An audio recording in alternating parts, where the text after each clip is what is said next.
We're discovering some of the leftover remnants, I think, of Forest City. So back here, the kids and Justin just went and saw whatever that was. It's some sort of like storage facility for whatever they were pulling out. But then there's also this rusted equipment out here too. Yeah, so we've got some rusted mining materials. I want to see the, you know, the post office and the stores. Where are all of those?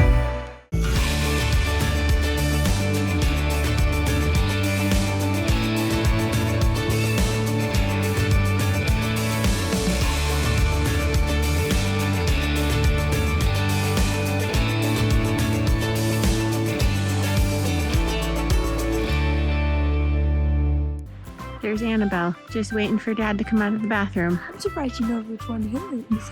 I don't know how she knows where he is. She found him. She's just patiently waiting outside.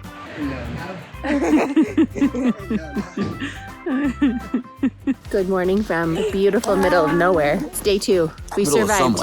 Middle of somewhere. We survived our first night camping. We didn't survive. It was awesome. We had lots of blankets. We brought 4 minkies, 4 sleeping bags. Those minkies are like so warm. They really are. It's We've never like really had to crazy. put them to the test, but being out here in the middle of nowhere, I'm like, not in the middle of nowhere, sorry. Middle of somewhere. Yeah, sleeping outside, and I was like, wow, these minkies really do keep you warm. It was cold though. I mean, a handful of us had to get up in the middle of the night to go to the bathroom. Ava once, me twice. Getting old, peeps. It's normal old age problems. And yeah, you can see your breath for sure. But there's nothing like, oh, last night, I mean, we didn't even talk about this. We didn't even close the video, but last night as we were sitting by the campfire, which by the way, it took us so long to get the fire going. By the time Justin got the fire started, everybody started going to bed. Can we explain why? Well, it rained 5 days in a row this week. And so the wood was all everything wet. Soaking wet. Yeah, our wood was wet because it was outside our house, on the side of the house. I had left some wood up here under a tree. That got wet. He was determined. I think it took him, I think it was like over an hour. No, it was 45 minutes.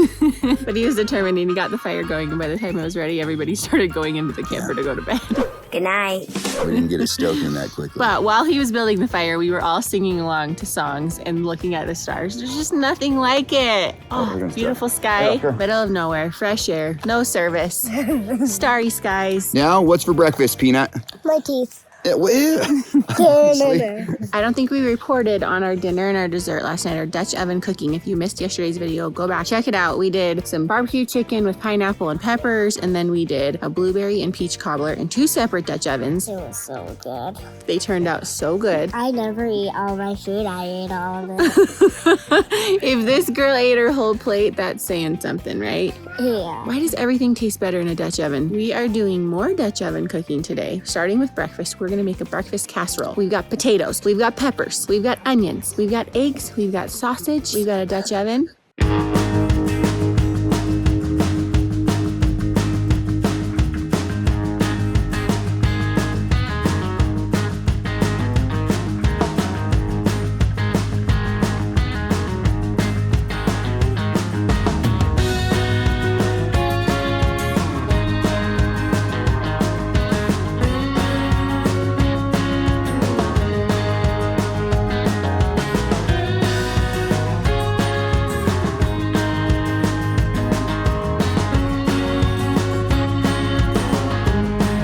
Why is cooking out here so much more fun than it is at home? You cook and you get your hands warm. You cook and you get your hands warm. It's like a little fire. I like it.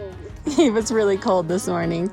Please do this to me. You have Where I rub your such hot hands? breath. I have such hot breath. Is it almost time? Landon was such a big helper for me at breakfast this morning, right? Yeah. Helping me with the eggs and the chopping and the mixing. Same with Justin. Actually, Justin ran the boys down to Tibble because the boys left their tackle box down at the lake last night, so they had to go down and find it. Was it still there? Still there. Don't tell Papa Adams that they left their tackle box. It's like leaving behind your gun before you go into battle. So what happened? They go down to get the tackle box and they didn't come back. They're down there fishing while we're making breakfast. That's the beauty of camping right here.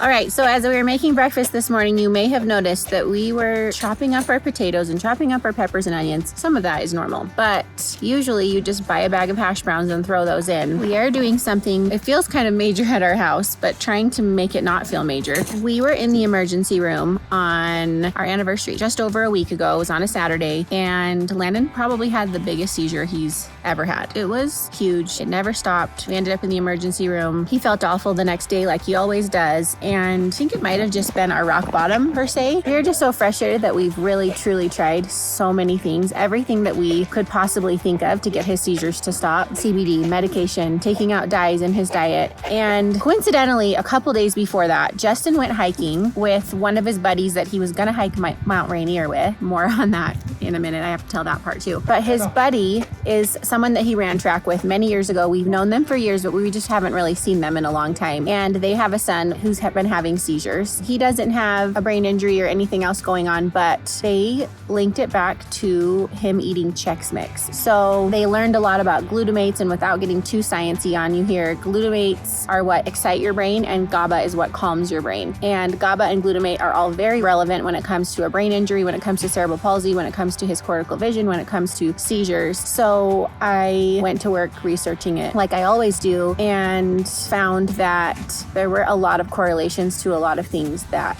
he experiences. So I decided that I was going to dive right in and change the way that we eat at our house. Truthfully, this is kind of a good excuse for me to feed my family the way that I've always wanted to feed them. I'm a big believer in organic and eating really healthy food. And I've talked about this on the vlog a million times. It's always been a tricky balance with letting them be kids versus feeding their bodies with things that are going to help it function better. So basically what it means is we're having to do a lot more cooking at home. We're trying to avoid glutamates, which MSG is a big one, but it's also hidden in pretty much everything under the title of natural flavors. So we're doing everything organic, not enriched, trying to avoid corn and soy. We're trying to limit dairy. So it's been a little bit tricky. We're not fully taking out dairy. We're not going crazy. Basically, I'm trying to still make all of the things that Landon loves and make it at home. Instead of having Little Caesars pizza, we're home making our pizzas. And instead of, basically it just means we can't really eat out a lot and we're buying a lot of organic, clean food.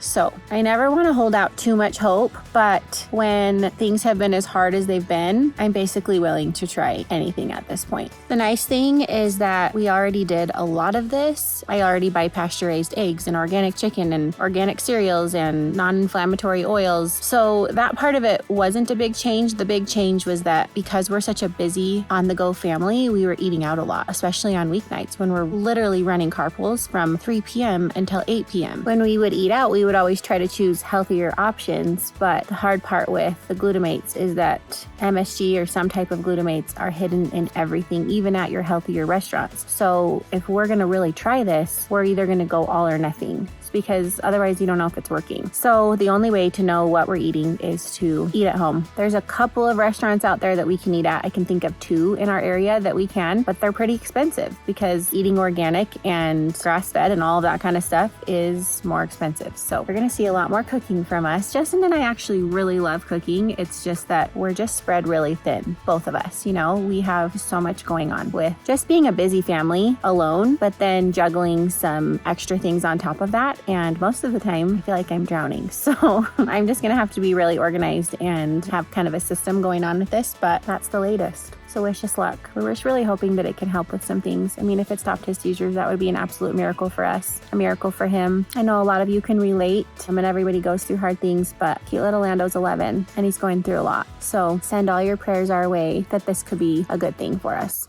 Okay, so Lando, you asked about Doritos. What? Okay, we're gonna try a new type of Dorito. These are grain-free tortilla chips, dairy-free nacho. So, Taste test right here. here we go. You take the first taste.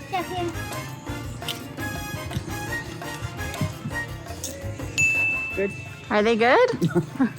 Good. Those are good. Try that. Legit, those are good. Okay? Good. So here we are. It's the boy in his fishing pole, just persistently trying to catch a fish.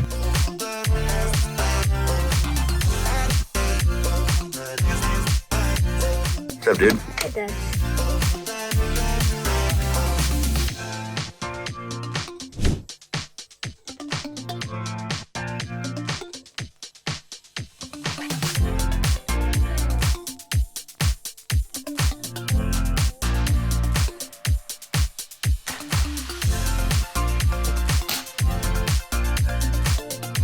No. We're stopping this game right now because I think you're as tall as Dad. I'm not as tall as that. Back to back. Look at flat ground. Do we have flat ground here? Here, Yeah, and Turin's shoes might actually be a little bit higher. Yeah, yours are higher for sure, but let's see. Okay, so Tur, don't lean your head back. You gotta have a straight chin. Oh boy, I think he's as tall as you. Let me do like a.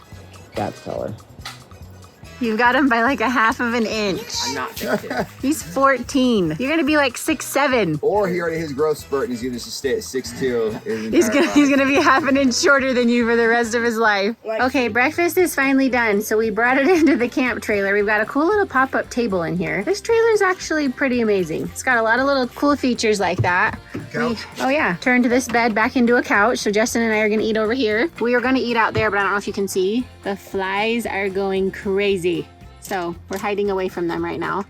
This one turns into a couch, a table, and a bed.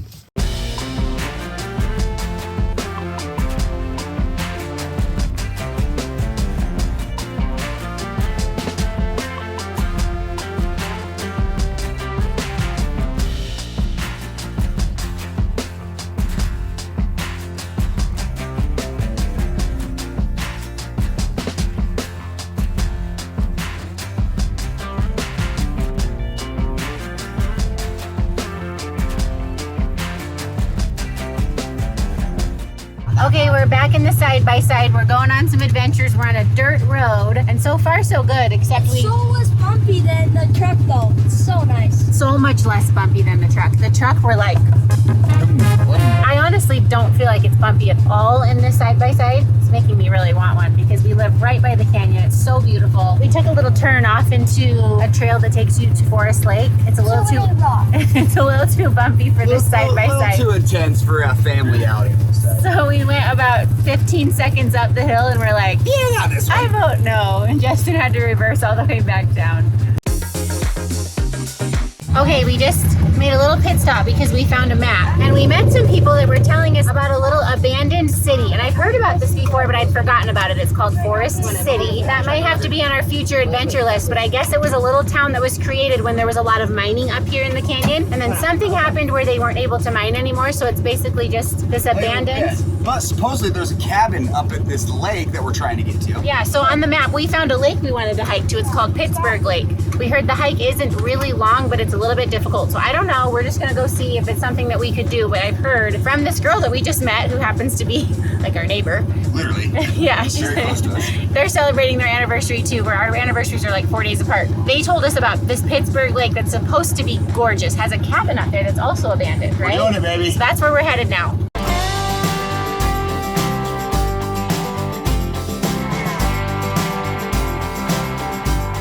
Okay, when we get service, we're gonna have to tell our friends that we accidentally found the abandoned city, we think. No, I don't think this is it. It has to be. We just found, there's like a little informational thing right here. We're gonna read all about it right now. Over here, you can see there's something going on right there. Walk in there. Turin actually spotted it as we were driving.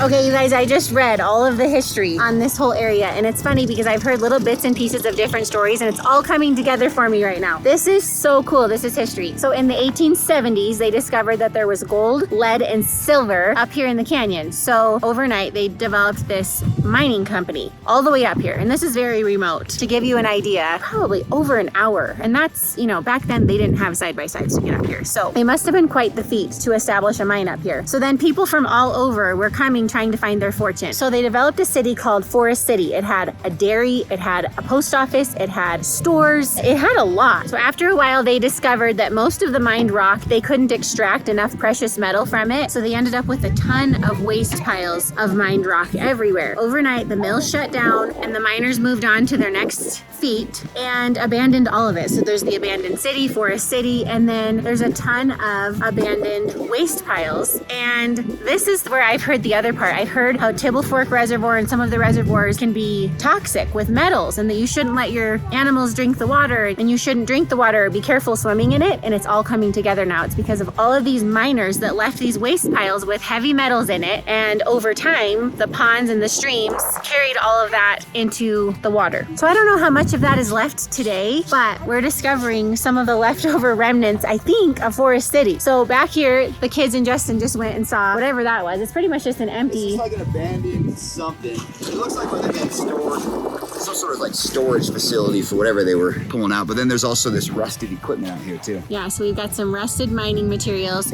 I want to see the, you know, the post office and the stores. Where are all of those? Yeah, the dairy farm. Yeah, where is all of that?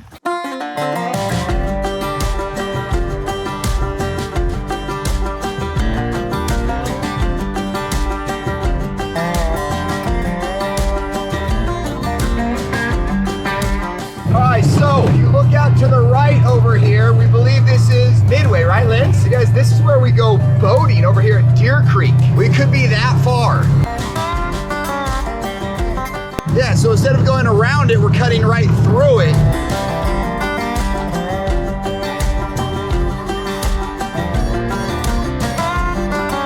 All right, so we just passed Deer Creek, everybody. You just saw it on the drone. In fact, we'll cut to that footage right now. We are literally at Deer Creek. We've come up from where our house is, through the mountain, and have ended up by Deer Creek. Guys, these little side-by-sides are incredibly convenient. They're so fun, though. So fun. We're doing great on gas. Looks like we got a... Oh, Lindsay just broke it. Thanks a lot, you know?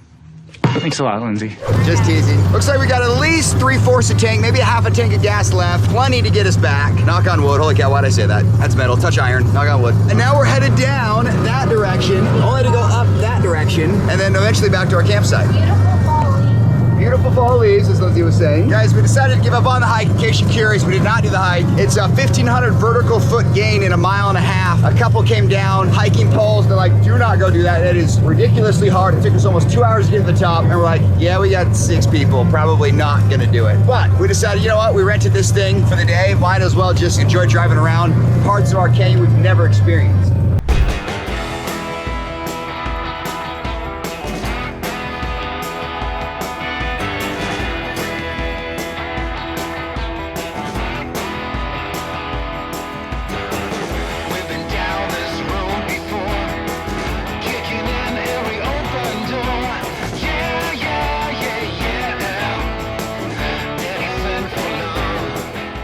All right, we've stopped momentarily to switch drivers. It was Lindsay. Now does our teenager.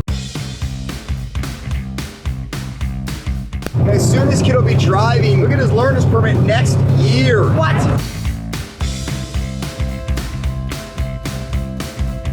Nice shades, dude. Where are your sunglasses? Oh no. You want them back? No.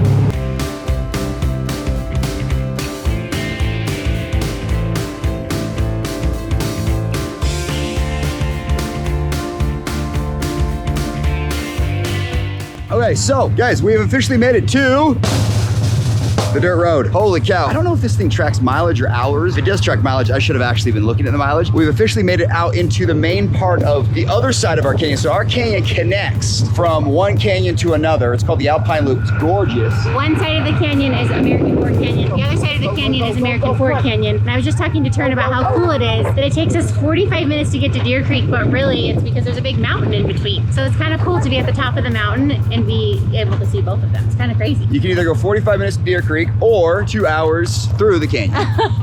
Because they're dirt roads. But I mean, if you were a bird, you could probably get there in 5 minutes.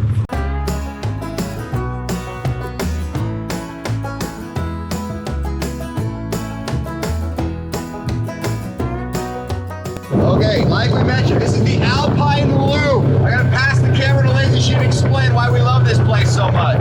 Okay, the Alpine Loop is the drive. Everybody comes and does it in the fall time because the views in the fall are unbelievable. All the fall leaves are changing colors, especially on a Sunday evening like this.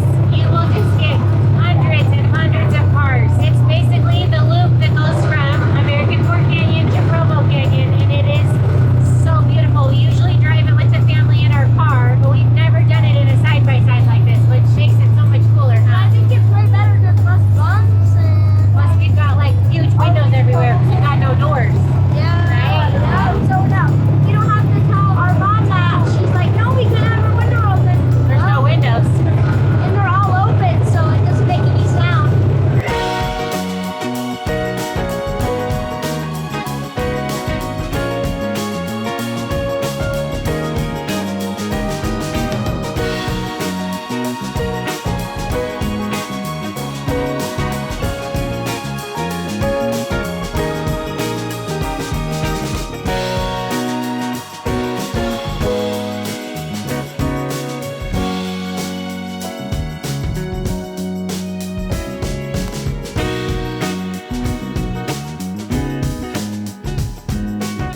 I'll tell you guys, this is Cascade Spring. Lindsay and I were just talking about this. Last time I think we were here was when the twins, either twins or Turn, were little infant I'm pretty babies. sure it was the twins, and we had both of them in a stroller on this path. That's right. I think we did. Anyway, it's very beautiful. They got this wooden path here all the way around, these beautiful springs with little signs that talk about what the vegetation is, the different animals you might see around here. The main springs are actually just up over here, but again, we'll give you a look.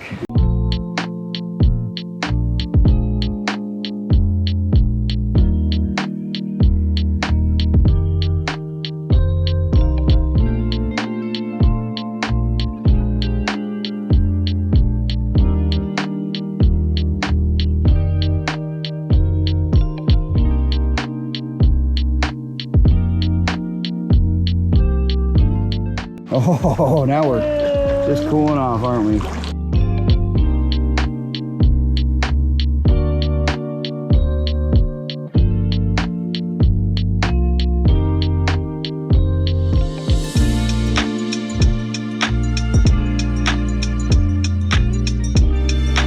Just a boy and his dog. Oh, Lando. Come on, Ava. Come on. Good girl.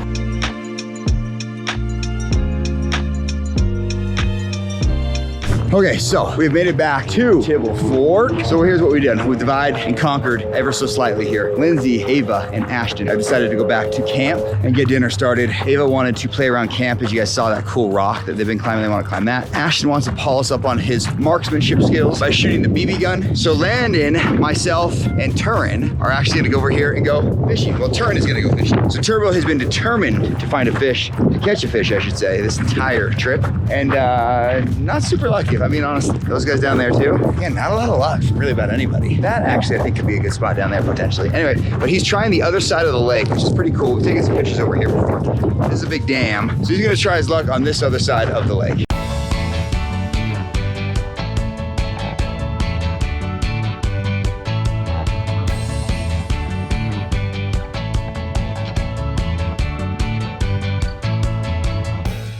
All right, we've found angler Turin Bingham over here. All right, T, give us a cast. Look at that. Annabelle, you want to go down there and get a stick, huh? You want to go down and get a stick? Let's find a stick you can chase, should we? Oh, yeah. Now we got a stick, huh? Come on, now we got a stick. Ready? Ready? Come on, ready? Ready, ready?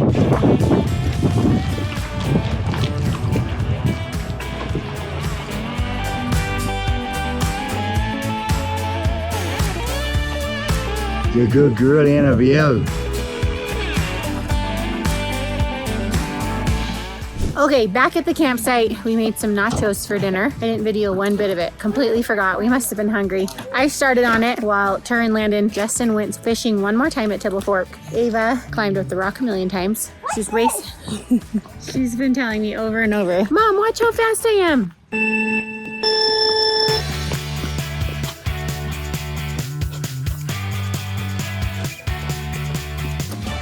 World record. Amazing. She's so fast. She's gotten so fast running up the rock. She must be like her dad, rock climber. But I don't like rock climbing. You don't? You want to time me? Yeah, you're in my, don't break my sunglasses.